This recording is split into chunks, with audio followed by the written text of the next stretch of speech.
want to sue, drink water. Don't drink and drive. Game over! Take it light. Stay. Now you're more fluent. Mackinac, he got free! Up, Bears. So this is really good right here. Absolutely. Let's do it.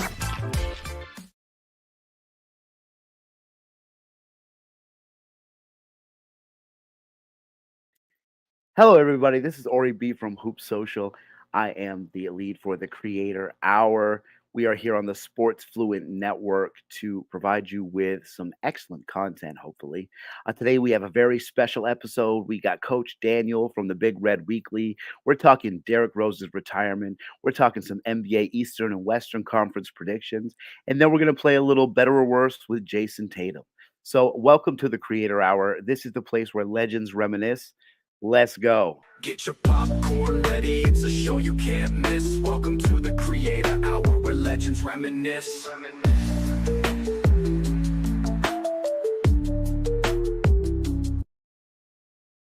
All right, everybody. This is the Creator Hour. I'm your host, Ori. We are here today in a very special day because this is the day that we found out about Derrick Rose retiring.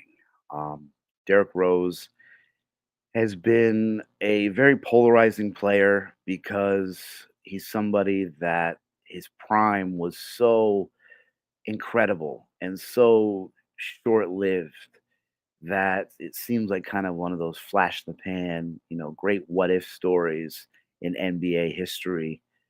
And because of this, the conversations that we put Derrick Rose in are difficult conversations to have because we view his peak and his prime, and then we view, the longevity.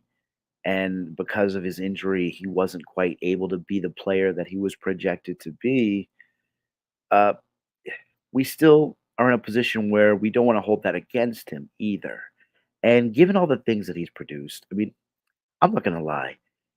If I go back in time to 2009, April 18th, 2009, I could tell you that was a very special day in Derrick Rose's history. That was his first ever playoff appearance. It was game one against the Boston Celtics. Yes, my Boston Celtics. And he went off for 36 points and 11 assists in his first playoff game, tying Kareem Abdul-Jabbar's record for most points in a playoff debut. I got to witness this firsthand. I was in the audience as he did this to us, and the Boston Celtics lost this game 103-105. And it was the welcome to the world moment for Derrick Rose. Like, it was the holy crap, this guy is the real deal moment. And I'm really glad I got to witness that. Obviously, with hindsight, I wish I was more engaged in what he was doing and less engaged with trying to hate on the Bulls because I wanted the Celtics to win so bad. In the heat of the moment, you don't really realize how special a moment truly is. But knowing that I got to be there is special for me. What he did stuck out to me is a memory I'll always have because I always remember just, man, that Derrick Rose kid just really torched us. And come to find out, this was just the beginning. And he ended up being one of the youngest MVPs, or the youngest MVP, I should say, and just transcended in a way that really excited people. He brought excitement. The Chicago kid playing for Chicago brought a certain level of excitement back to that city and back to that team, a level of excitement that hadn't been around until since the Jordan days. And he really energized everybody again and was so just incredibly athletic, the fastest player, high IQ, could shoot with volume, could shoot the mid-range, could finish anyway over anybody in any style. Just an incredible player, way ahead of his time. Now we see guards that point guards, combo guards, a dime a dozen, and we look back on Derrick Rose and we start to poke at his efficiency numbers and start to poke at the advanced statistics and some of these analytics that show that maybe he wasn't as efficient as other guys were. But it kind of has that Allen Iverson vibe in the sense that maybe 20 years from now, people will look back and be like, why were these people so excited about this guy that averaged 17 points per game for his career? Why were people so excited about this kid from Chicago? And it's going to be one of those, you had to be there. You had to be in the moment. You had to understand that the excitement around this guy and the excitement he created with his game was just palpable. And I thank Derrick Rose for being such an incredible player to watch, and really somebody that just probably is going to end up in the Hall of Fame when it's all said and done. I'm not sure if he'll be our first ballot Hall of Famer or not, but I think at the end of the day, it's a very short list of MVPs in the league's history, and he's in that list, and he was the youngest to ever do it. I think that by itself will probably give him a lot of credence and give him the steps that he needs to make it. But we'll see how it all turns out in the end. But nonetheless, we have a special guest today that I want to talk some NBA action with. Goes by Big Red. It does Big Red Weekly. We have Coach Daniels with us. Coach Daniels, aka Big Red. How are you doing today, my guy? I'm doing good. Pretty good. How about you? I'm doing very well. Glad you can make it on the show. Appreciate you having me. Well, the first thing that we have to ask here on the Creator Hour when we bring somebody on, what is it that started your journey into content creation? Why do you create content, sir? Why do I start? So I was looking as for an avenue for basketball. I was always looking to create some kind of content, whether it was YouTube, and then obviously TikTok came along later. But I was always looking for just some kind of niche, and I've been playing basketball since I was 6, so it just kind of made I wanted to do something with basketball, but I wasn't sure, and then I just started posting drills, and that just seemed. And as I'm coaching, and my glasses are off skew, and then as I got into coaching, it just made sense for me to do basketball coaching videos. So, and then I really just do drills, and then sometimes obviously play on the side, but for the most part, that's really it. Nice. Well, that obviously means you have a passion for basketball. You say you've been playing since you were really young. What do you think ignited that flame? What about basketball makes you so passionate about it, or made you so passionate? So I honestly couldn't tell you at first. I think it was probably just being a kid, just wanting to play a sport, just wanting to do something. So I started playing early on, but then as I got more into it, I mean, it just stuck. My dad played Division III basketball, and he was pretty good. He was pretty good back in his day, and obviously I would always challenge him growing up and everything like that. But no, eventually it's almost like it was just, my grandpa played, my dad played, and then I play, and then, I fully want my kids to play. So it's almost just like it's just part of my blood, part of who I am. So. Right. One of those lineage type of ordeals where basketball is just in your blood. I like it. What, now were there teams that you guys rooted for growing up, or was there any sort of regional attachment, or were you guys not that sort of way? My dad. Okay, so we're not like hardcore. Like we don't hardcore support any team. We're not. I'm never gonna burn jerseys. I'm never gonna. I'm never gonna be rioting outside a stadium. I'm not doing anything like that. But I always support my hometown Suns. I'm from and live in Phoenix, Arizona. My dad grew up in Milwaukee, so he's got some attachment to the Bucks. And he pretty much across all sports. Wisconsin and Arizona. That's pretty much who my dad roots for, and then I'm just really all Arizona. Nice. I now, being a Suns fan, that gives you a lot of interesting history and a lot of interesting teams moving forward. That's for sure. Do you have any moments being a Suns fan since you've become one that really stick out to you, or any favorite players or anything that have been in your history?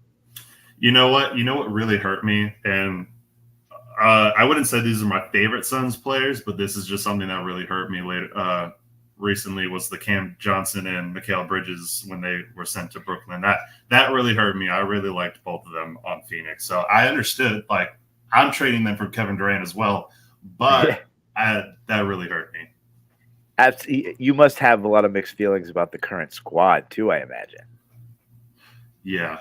No, I did I like offensively where they're at, but there's that toughness, and I don't want to get into it too much, but just because you asked, there was Sure. one moment. No, absolutely. I don't remember who they played, but the Suns were down three or five. The line, and it was like under a minute left, so it was totally a winnable game, and the Suns deserved to lose this. The lineup out there was Bradley Beal, Devin Booker, Grayson Allen, Kevin Durant, and then who was the other brother? Oh, Eric Gordon. Eric Gordon was the other guy out there. So Kevin Durant is essentially your small ball five. And he can't play your center. So you were essentially relying on Kevin Durant and I noticed this because the other team was shooting a free throw. I was like, you're relying on Kevin Durant to get you a defensive rebound and secure a possession to go down and try and score again. And sure enough, the other team, they missed a free throw. They got it back out. They shot the three. Eric Gordon, Bradley Beal, Devin Booker at least looked like he wanted to rebound, but everybody, nope, they just watched the entire ball. Other team got the rebound, quick layup, and now the Suns are down like 6 or 7. And it's like, I don't know. But okay, going on. That just pissed me off. Now you go by Coach Daniels, so I assume you have insight into the game from the coaching perspective. How does?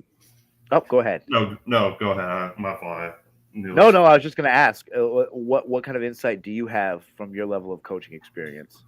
So obviously, no NBA coach, but the highest level I've coached is high school. So obviously, what I have to say is you could take it with a grain of salt, but you do always. I do question some things, like that lineup choice. I'm like, who's supposed to be like that guy who's just, their mindset is, I'm going to go grab a rebound. I'm securing this possession. Like, you didn't have anybody in that instant. And like, I just always, what is the coach thinking when they have like certain lineups, especially when you're down and it's a close game? Like, I get all the offense you had. You had every single shooter that the Suns had on the team. You had them out on the floor, but you had no defenders. You had no rebounders yet. And so, I don't know. It's interesting to see how NBA coaches think, because they, to some degree, should be the best of the best coaching, just because obviously the NBA is the best of the best league. So it is always interesting to see when they make a really egregious mistake, and you're just sitting there like as a fan, I see this. So like, how do you not see it? Right. Certainly makes you wonder. Like, geez. What was going through this guy's mind at that point in time when he made this decision? Because it seems so obvious. Just us. Just us. And we appreciate the game. We love the game. But these are guys that are getting paid millions of dollars to be able to analyze the game on the fly. And to make a mistake like that seems kind of wild. I agree. But I don't know. It just... And then the other thing with the Suns, right, is like you have so much offensive talent, right? And it's just like, and obviously this is a common theme for every NBA team. It's just like you pass the ball around, and you maybe set a couple screens, you wait for one of your best players to get a mismatch, and then they just do their thing. If they get double, triple team, cool, they'll make the extra pass out for the shot. But for the most part, most best players are just looking for that one-on-one matchup and that mismatch, and they're taking it. And it's just like, what happened to just running, like doing something like Golden? Like, you don't even have to run as much motion or as many actions as Golden State runs. But like, why don't you run these guys in like a flex offense, like anything? Like, I know that almost seems dumb, but it's like, these guys are NBA players. Just give them basic actions, let them do their thing, and all of them can score. So at some point, the ball's gonna find the right person, but it's like they get so caught up with just wanting to do one-on-one. It's like, you make your job so much harder. Like, sure, you scored 40, but we still lost. It's like, and that stuff gets frustrating, because I just do more things. I remember going to I think it was an Indiana Pacer game, and Kevin Durant dropped 35, something like that. He was killing it from the left short corner, like just every single time, 1, 2, and he would just fade away off the baseline side, and he was cooking that night. 3 possessions in a row, he would shoot, and he was money. Devin Booker has a bad habit of doing this. He'll bring down the ball, 3-pointer, and it's just like, that was the worst shot. Like, I'm not saying you got to give it back to Kevin Durant, but like he gets like so like, oh, I haven't shot in a while, and he just wants to shoot, and it's like, well, that was just a waste of a possession. And it's just like, if you had a real offense, you had these motions to do, they can score on every single level, everywhere on the floor. Just run a simple offense. So I don't know. Those are just little things that just get to me for the NBA. No, but those are the things that are interesting. I think that the fan can provide perspective from, especially a fan that has coaching experience like you do, because number one, you love the game, so you're not coming from a perspective of hate or trolling, or you're coming from a perspective of you're just curious why certain decisions are made, because they just look silly. They come across as kind of arbitrary sometimes.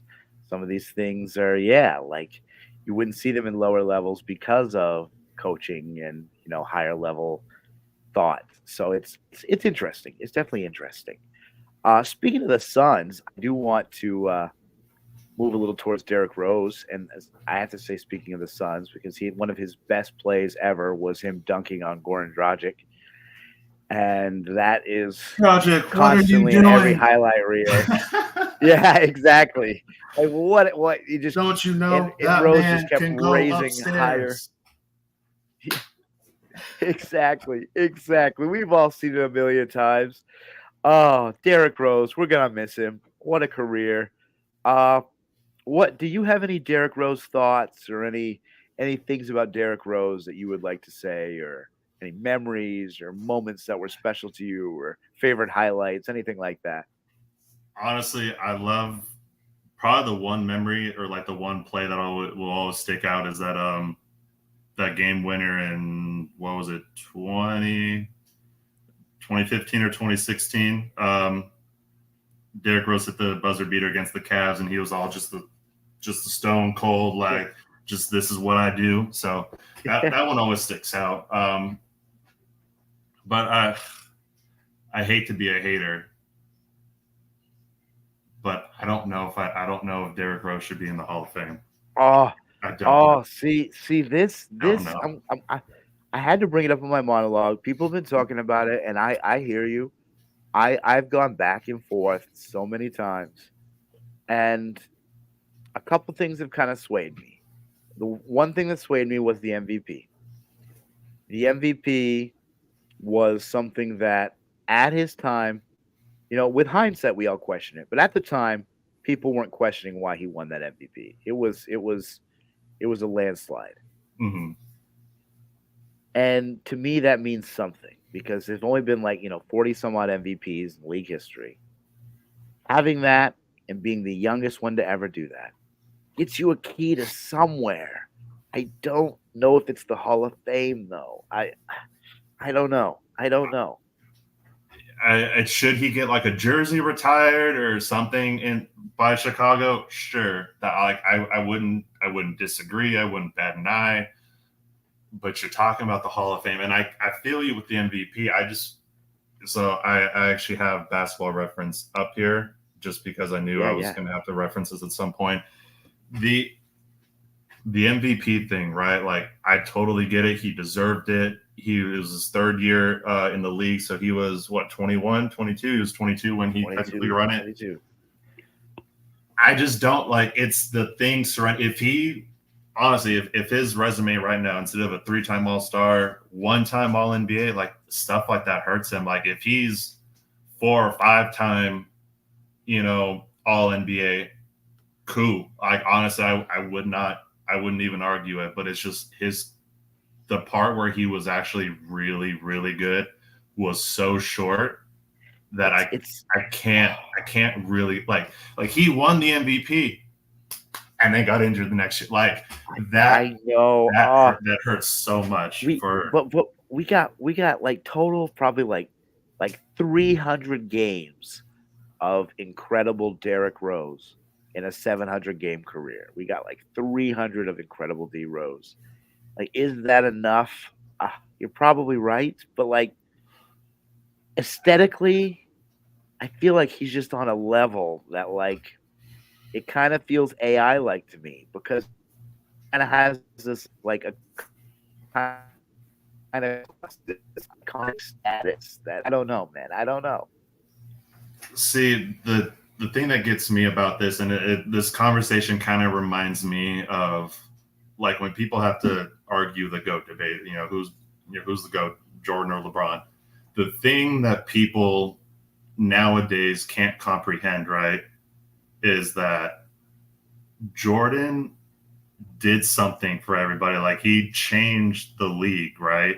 Like he wasn't the league. Obviously, the league was being built up by Bird and Magic from the 80s, and Bird and Magic did a great job. But Jordan, like he was Magic and Bird combined, plus even more. And he was Wilt, and like he had everything. He was the total package.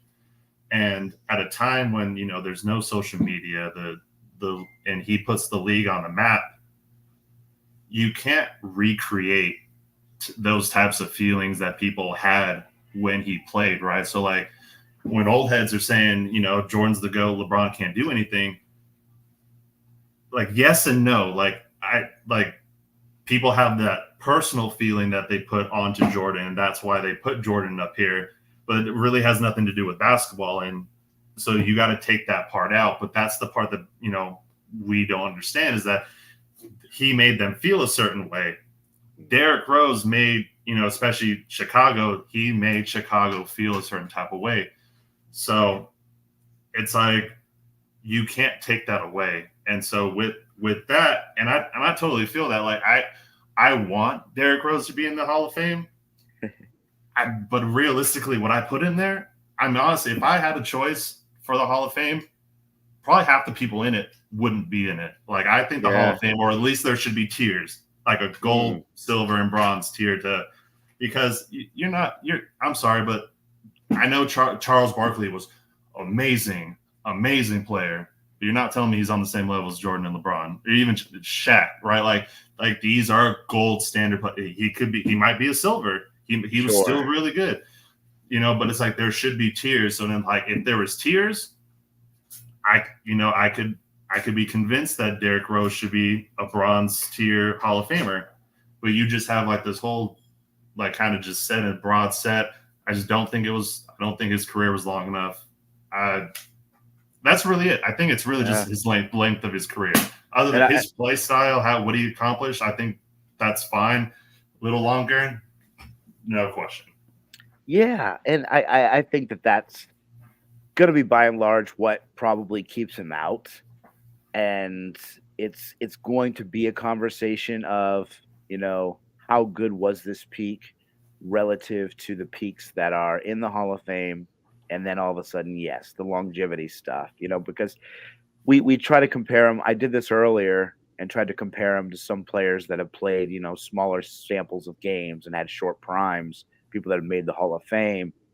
And you get into conversations like people like Tracy McGrady, Grant Hill, Gail Goodrich, some of these guys that had careers where they didn't play as many, prime years theoretically that are in there.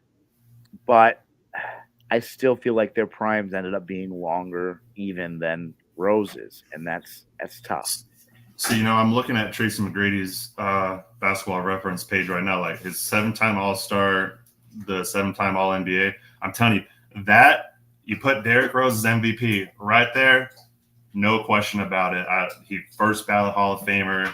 Nobody should even question it. It's but Tracy McGrady is one of those guys where, I could argue that he shouldn't be there. But who cares what I think? But at the end of the day, no, but I think those are the guys that are in that same level, and I think they're still a little bit above Rose. even just at because that. of length of how good Right. they were. Yeah, no, 100%. Yeah, I agree. yeah. Because like McGrady for 7 times, All NBA. Like some of those things are just, yeah. I mean, it's tough. But now to switch gears a little bit, I did want to talk to you about the NBA season. The Okay. NBA season coming up, the Eastern Conference, the Western Conference. I want to talk to you a little bit about some predictions you may have coming up. Uh, some questions about whether you think there are some teams that we need to watch out for that maybe we're not paying attention to, whether there are just teams that are going to be good that we need to recognize are good, or if maybe there are just some teams that we shouldn't care about at all. And so I'm going to start in the Eastern Conference just because I like to get my Celtics out of the way fast. Eastern Conference, if we went from the bottom to the top, we're thinking I'm thinking bottom type teams. I'm thinking like Brooklyn Nets, Chicago Bulls, Charlotte Hornets, Atlanta Hawks, those kind of guys. Do you see anybody from that bottom side making any noise? If Ben Simmons' trainer is telling the truth, Ha, low key Brooklyn could make some noise, but I mean, if you're talking about like real, like legit, like they're gonna play well, and you expect, I don't think so. These are the teams that don't make a lot of moves. Brooklyn obviously just gave Mikal Bridges to New York, and I'm sure we'll probably touch on that here in a few minutes though too. But I mean, these are all just teams that, I feel bad for Trae Young. I won't lie. I wish the Spurs would have made a trade for Trae Young. Like get Trae Young over there instead of DeJounte Murray. I don't even get why I get why Atlanta wants to keep Trae Young, but it's like I feel bad for Trae Young averaging 26 and 10 and getting absolutely just destroyed. Everybody underrates him. But nowhere. They are in mediocrityville. yeah, so it's like those teams, if they did anything, if they started out at the season like 10-2, 12-3, like anything like that, that would be a major surprise. But Right. those are teams that they're going to stay at the bottom. Chicago has a lot of pieces that they could trade though too. I'm surprised they haven't made more like just to start rebuilding. Yeah, I agree. I feel like, but at the same time, what kind of value does Zach LaVine have anymore? I'm not sure. Depends on what's Chicago asking for him. If they're asking for another dude who's going to average 25 and 5, then you're probably not going to get that. But it just depends on what's another team's willing to give. But I mean, you got some pieces, but yeah, the name wise, they sound way too valuable than what they are actually. Yeah, I agree. I think that's where the issue comes in. Now, for some teams that might actually make playoffs / play in, I'm going to start at the bottom of my list here. I'm starting with the Miami Heat. What are your feelings about Miami in this upcoming season? Do you think they're going to be are they going to tread water? I feel like Jimmy Butler and this squad really have a long way to go before they're like in actual contention again. I feel like Miami is to some degree like this current day San Antonio Spurs, like the old San Antonio Spurs, where you just knew that they were going to be a well-oiled machine. They were going to make the playoffs. And obviously that was, obviously the Spurs before still had Tony Parker, Manu, and Tim Duncan, even as they were getting older. But they were such a well-oiled machine that you knew they were going to make the playoffs. And that's kind of always the vibe I get from Miami, is that no matter who's on the roster, Eric Spoelstra knows how to maximize talent. And so even if things go wrong, I mean, they're not going to, I don't think they're going to be a 5 or 6 seed, obviously, but are they going to be around that 7 to 9 seed? I think so. I think so.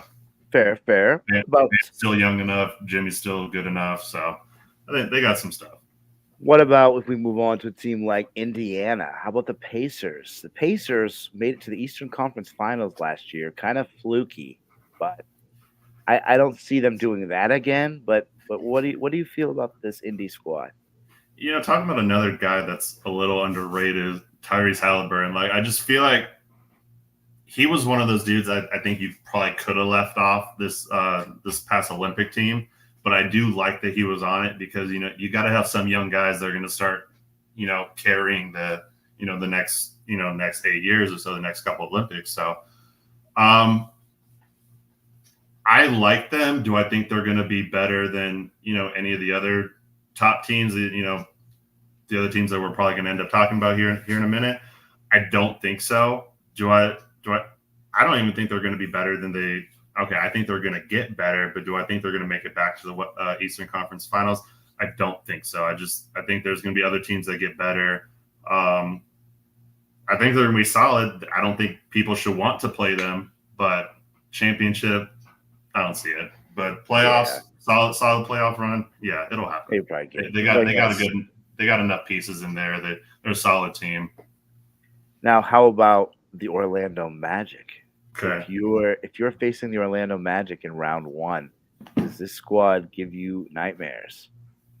Depends on who I am, but I think so. I think Paolo was really like nobody talked about him. Like I didn't see any ESPN doesn't talk about him. Creators for the most part don't talk about him. Like Paolo did not get any attention, and he led the Orlando to the 5th seed in his second year. And obviously, they got some other pieces. Franz is going into his 3rd or 4th year, and they still got Suggs on that team. I think Cole Anthony. So they have a solid team, but no one's given Paolo his flowers, and I think that's a little messed up. And I think he's. I don't know if he's going to really get them back to the 5th seed because again, those top 3 to 4 teams are going to be really tough. And then again, you have an Indiana in there. You have really that's probably the only team that's probably on the same level as Orlando, because then all the other teams really are probably in that next tier. You could probably throw Philly. Philly might be in there as well. On that same level as Indy and you Orlando. might get in trouble for saying that. They just got Paul George. They're supposed to be the truth. This is I actually like the process. Yeah. I like the team too. Paul George. So we have to talk about Philly next. They were going to come up in a moment, but you brought them up. This is a good segue. Do you like the Paul George trade? Do you think that makes him better? How do you view Maxey as a 3rd option? It's interesting. Is he the 3rd option though? Good point. So I like the trade. I really do. Because I think Paul George is absolutely better option than Tobias Harris. There's not even a doubt about it in my head. It's the rest of the roster outside of Joel Embiid, Paul George, and Tyrese Maxey. They have a lot of guys that are in that 6'5" to 6'8" range. And while it's not bad, it's you don't have a whole lot of great backup guards really that are really going to back up your 1 and 2. Most of your other guys are really 3s and 4s, and I don't see there's not a crazy amount of shooting. You got some athleticism and some youth. It kind of depends on how Doc uses it. I like the team. I don't love it though, but could some guys step up and start being shooters and start being just guys who are going to go after rebounds, guys who are going to do the little things, dive on the floor, play defense. They have dudes that have that potential. It's not sure if it's going to happen yet. Got to wait for the season. So that's the only question about it. It's the outside pieces around those 3. If those, I know those 3s are going to play well. If the other guys don't, this team's not going to go well. If they do, this team could be going to easily be top 3 in the East. Yeah. See, my questions come playoff time, to be honest. If you have Paul George and Joel Embiid healthy come playoff time, I feel like in a playoff series, all of a sudden Philly becomes dangerous. Yeah. Whether that happens or not, though, I feel like is just really tough to say. So yeah, Philly's going to be a lot of question marks. Yeah, because if Embiid's out, then I don't see. I think there was more talent on the Clippers, but then I don't really see any difference between Paul George's situation in the Clippers if Joel Embiid goes out, or if Paul George goes out. Joel Embiid's in that same situation that he's always been. He's just he's going to play good enough to be good, and Philly's going to go out in the first or second round or whatever. So Yeah, such it's a hard. such a steak knife that they're balancing on that they really have Mhm. to hope a lot of things go right. And Philly's luck, you can't be really hoping for the best. No, I like the team. I really, when I first saw it, I was like, oh, this is going to be cool. Philly's going to be really good. And then I saw the rest of the roster. I'm like, they could be. They could be. Right. Well, we're gonna. I'm gonna be patient. I don't like to rush into things. A lot of people like to like, oh yeah, no, this team's not gonna be very good. Let's just watch. Let's just watch. We'll pump the brakes on them for sure. Now, speaking of interesting teams that maybe could be going places depending on some pieces, how about the Cleveland Cavaliers? Cleveland, interesting squad. I feel like their future depends a lot on how much Evan Mobley contributes this season. I agree. His development kind of just plateaued, and it's not that he's a bad player. It's just you thought he was going to use. I mean, he showed flashes of being a floor spacer, and if you were going to do that next to Jared Allen, that was going to be perfect. But Cleveland, honestly. So I mean, if you have Milwaukee, Philly, New York, honestly, I'd see them around a 7 seed maybe. Ooh, Like you think it could be rough for Cleveland? I do. Are you out on Evan Mobley? I wouldn't say I'm out, but but it's like you said, it really is all. He hasn't shown that he's going to take that next step. So until he like those first couple seasons, like what season is he in right now? It's his like 4th or it's his 5th, right? Something like that. Gotta be, yeah. 4th. I think he's going into his 4th season. So I mean, he showed a lot of promise. He was going up his first couple seasons. I mean, again, he's not a bad player, but it's like if he stays like this for another 2 more years, he's kind of looking a little DeAndre Ayton-ish a little bit, you know, not a bad player, but someone you thought was just going to be better than what they are. And I'm not saying that again. I'm not even saying that Evan Mobley and DeAndre Ayton are on the same level. I'm just saying you're starting to see that same kind of pattern with they just didn't pan out the way you thought they would. Right. Plateaued earlier than the suspected ceiling was. But still good. Still solid players. But Exactly. Just not meeting expectations, I would say. You thought they'd be at least soft all-star type players. So and that's fair because I think Mobley could be in Defensive Player of the Year conversations if he's sharp, if he's on his game. I feel like he's that type of player. That man got 9 foot length arms. Like exactly. I mean, as a rim protector, he should be elite, and I think he can be. But we just got to see it all kind of come to fruition now, and see it actually really happen. I totally agree. Now, the next 3 teams are the ones that you would expect. We have the Celtics, the Bucks, and the Knicks. I knew I was forgetting one with the Celtics when I was saying earlier. It's all good. I know. I was Celtics, like Bucks, and Knicks. The in my mind, I see the order going Celtics, Knicks, Bucks. Am I crazy?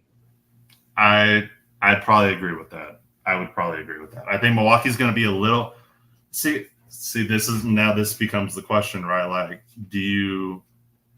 if people think that Jalen Brunson's on that same tier as, you know, is he a top 10 player?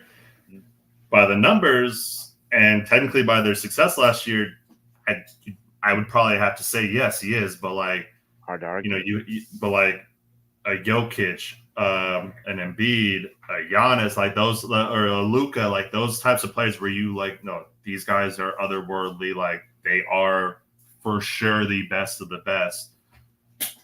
If you think that Jalen Brunson is that, you have a case for New York honestly being the best team in the league. I think honestly New York could have the best record just because again the Celtics, they won their championship. They're probably like, okay, let's just get through the regular season. Once playoff time hit, we'll go full steam. Now they could go killer mode just because of all this crappy summer that they've had. It could go either way, right? but I think Celtics are going to stay the best team just because they're coming off the championship. I think it's hard to argue that, but I'm really excited for this New York Knicks squad. Yes. The only question mark about it is Julius Randle. How is he going to? What's in his mind? What kind of role is he gonna have on the team? But if he's willing to play team ball and he's like, no, I just want to win, and that's supposedly is what he said, I think this New York team's going to be really good. If not, if he's coming in there and going to ruin this Nova Knicks chemistry, New York might be a little frustrating sometimes.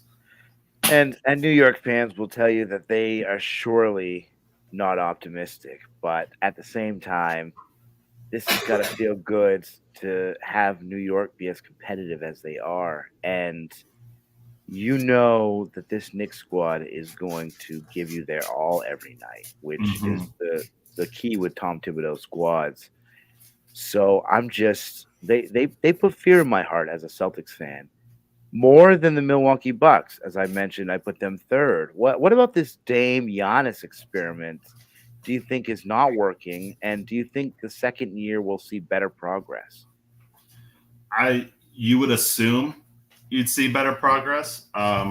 Real quick, I do think New York matches up really well with Celtics. I'm not saying New York beats them, but in terms of personnel, they match up really well with the Celtics. I agree. But going back to Milwaukee, it is kind of interesting.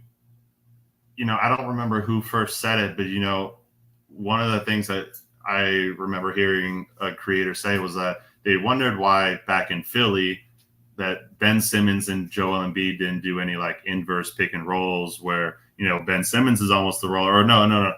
Ben Simmons and I think JJ Redick, where, JJ Redick would run the pick and roll. And now because Ben Simmons obviously isn't his, is not a outside threat, he's rolling to the basket, which was always kind of interesting. And I think sometimes you can almost do that with Giannis and Dame. Like, give Giannis the ball, let Dame set a screen, and again, could it be ugly? It might be ugly, and then don't ever do it again. But you're talking about a dude who could get to the rim at ease. If they switch, you got a small on Giannis and you got a big on Dame. If they don't, if that help defender stays back and is in a drop coverage against Giannis because Giannis isn't a shooter, as long as Giannis gets to a mid range or he's just gonna Euro right around this guy, easy. And then you have Dame spacing the floor. You got Chris Middleton out there. You got Bobby Portis can space the floor. Brook Lopez, and he's getting older, so he might not be. His role is probably super limited with the Bucks now, but it is kind of weird that they would. But again, that goes back to what I was talking about earlier with guys get their mismatch and they go one-on-one. So now you play with somebody else who's on your level. You don't do the same types of things anymore. James Harden can't go step back on the Clippers, right? When he had Paul George and they had Russ and Kawhi, that's not possible. So it's like, and Dame wasn't this huge. Like, could he catch and shoot? Sure, but that's not how he ever played, really. So to make him kind of go into a role like that would have been hard. But I really don't see a reason why they can't make it work. It's a big and a guard. Like, it should relatively be simple. It's just, I don't know. Oh, and Doc's not on Philly. I realized I said Doc for Philly earlier. He's coaching the Bucks. I don't even know why I said that, but we let it roll. And it's fine. It's fine. We knew who you meant. All right, I wanted to move to the West before we get into our final game there. Western Conference. Is this going to be Oklahoma City's conference to lose this season? To lose. I wouldn't say so because I think all they showed this past season is that they're on the come up, right? Like, Shea's really good. You need a little bit more you need a little bit more development from both your Jalen Williams. Chet's going to get better the second year. Are they going to be as successful during the regular season? I don't think so. Could they? Yeah, because they have a really solid recipe to do it. So I wouldn't be surprised if they redid it. But again, I think you can either, because I think a great example of this would be, the 7-3-9 Warriors. Like, you can either be really, really good during the regular season and be top tier. And to be fair, I feel like majority of the time that one seeds don't normally win it for the most part. Usually something happens. I could be wrong about that, but from a personal, just how it feels, because I don't like to look at standings or anything like that. So you can either be really good in the regular season and potentially fail, or you can just be like, okay, let's find what we're really good at, make sure that we're really good at it. Now come playoff time, we're just going to keep doing that. And now you have all this chemistry with your guys. And even if you were a third seed, now you suddenly in the finals because you just made sure that your guy, certain dudes on your bench had confidence. You ran your plays, you knew your stuff. I just think so. Sometimes that really successful regular season can be doesn't always mean a lot. Detriment doesn't mean the most. I can understand that. So they'd probably be in a position where they're going to try to make it now that they have experience. As long as they get in, they have a good shot at making the Western Conference Finals.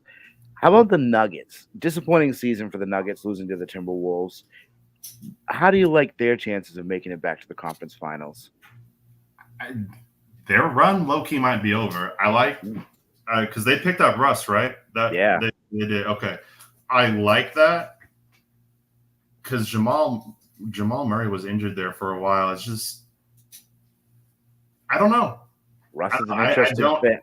I don't think that they're going to be as good just because I think everybody relies on Jokic too much. They MPJ's resorted to almost like a Klay Thompson type of role with the Warriors, actually back when the Warriors were good.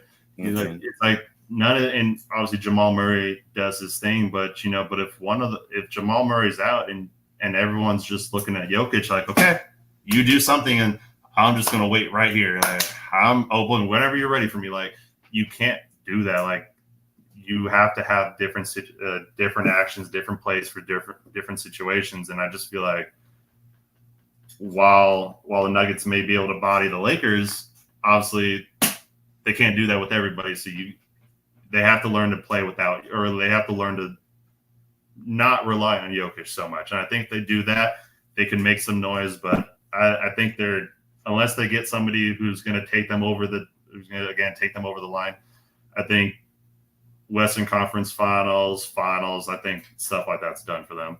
Oh, so you heard it here. Denver Nuggets. The window could be closed. Watch out.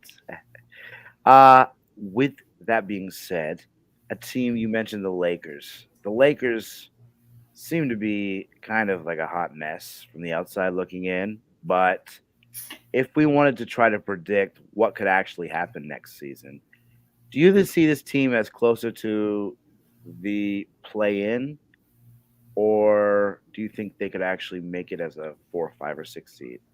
So this is going to be an awkward switch, right? Where I say the Lakers aren't that far off from they have a similar roster as the Nuggets. Like, LeBron, quit bringing the ball up, get that thing down in the post, and do anything that Jokic does.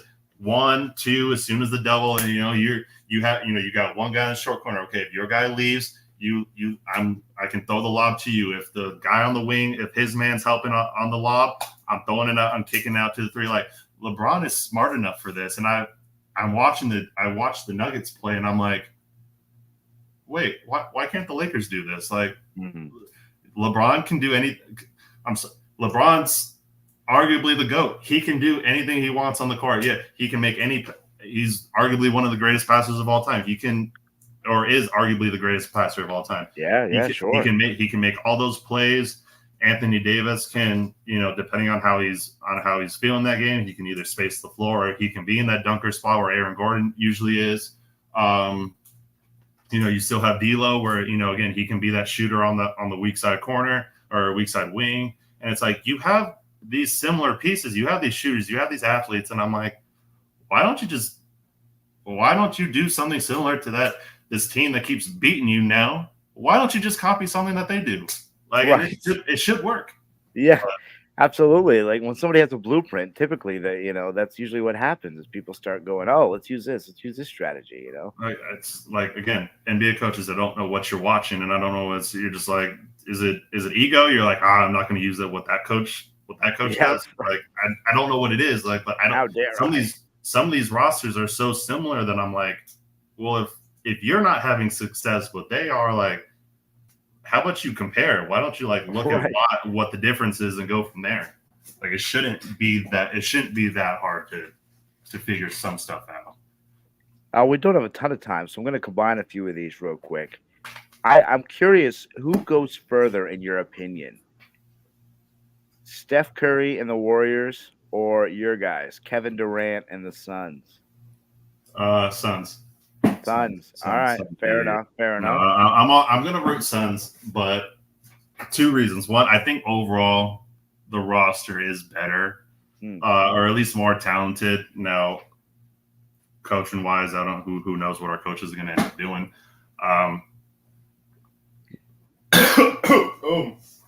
Oh my gosh, something. My fault. No worries. My fault, but no, I'm gonna choose my Suns. All right. I just think they're overall a better team. I think if they just get that little ounce of toughness, and I think the Olympics helped Devin Booker out a lot because I think Devin Booker made a lot of unselfish plays. He gave it up to guys. Like I remember one play that Devin Booker did. He got the rebound. He passed it out to Steph on the wing. He relocated to the corner. The guys ran at Steph. Steph gave it up to D-Book. Book looked.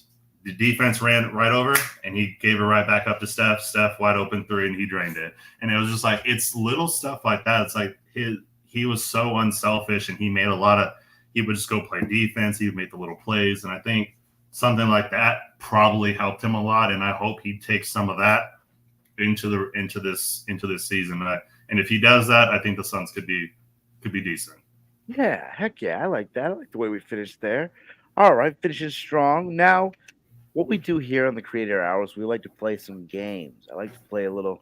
I've been playing some games with the last few people that have come through.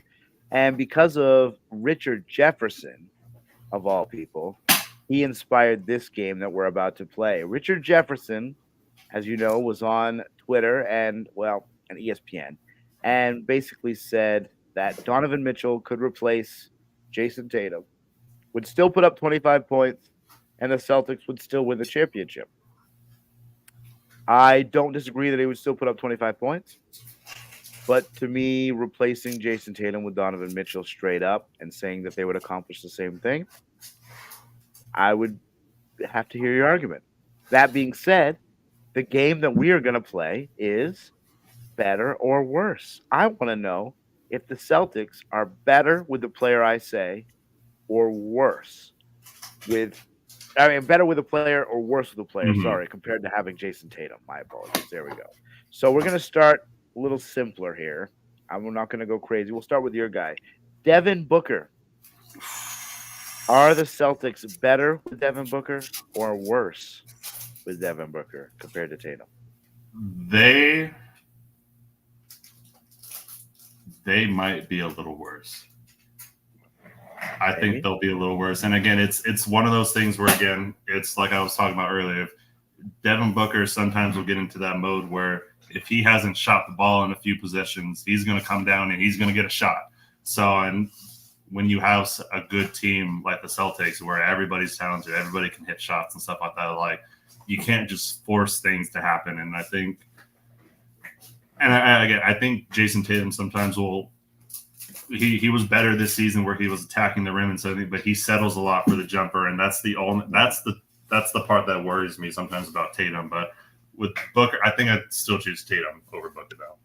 All right, how about current Tatum or current Kawhi? If they had Kawhi Leonard currently, better or worse? Technically, current Kawhi, I would choose Tatum. But if you're telling, if you change the question to say healthy Kawhi, I take Kawhi honestly. But you're talking about a dude who there's something wrong with him every season. He misses some amount of games.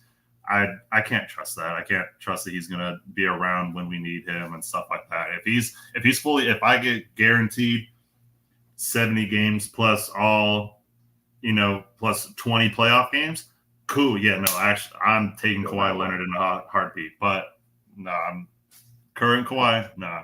Injury riddled Kawhi, nah. How about current Jimmy Butler? Jayson Tatum. I think. How old is Jimmy? that honestly might be 35. If he's 35, then honestly, I think I'll go 34, Jayson Tatum. 2 years ago, or even Bubble Jimmy, I'm taking Bubble Jimmy over Tatum in a heartbeat. Okay. No, I'm not thinking about it. I'm not thinking about it. How about Bubble Jimmy? Bubble? Oh yeah, I'm not thinking about it. What about current Kevin Durant versus current Jayson Tatum? Is that Celtics team better or worse?